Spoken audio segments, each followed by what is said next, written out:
الرحمن الرحیم۔ معزز اساتذہ اکرام اور میرے ہم مکتب ساتھیوں، السلام علیکم۔ مجھے آج جس موضوع پر لفظ کشائی کا موقع ملا ہے اس کا عنوان ہے رحمت للعالمین۔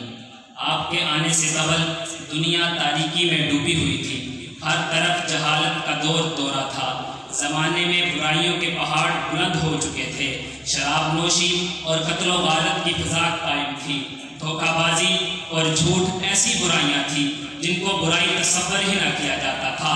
اس خود پرستی اور مفاد پرستی کے دور میں قانون فطرت متحرک ہوا اور خدا نے اپنا پیغمبر دنیا میں مبعوث کیا اور کہا وما ارسلناک الا رحمۃ للعالمین، اے نبی ہم نے آپ کو رحمت بنا کر بھیجا۔ نبی رحمت بن کر آئے، نبی رحمت بن کر آئے، نبی رحمت بنے کن کے لیے؟ نبی رحمت بنے درختوں کے لیے، نبی رحمت بنے پرندوں کے لیے، نبی رحمت بنے انسانوں کے لیے۔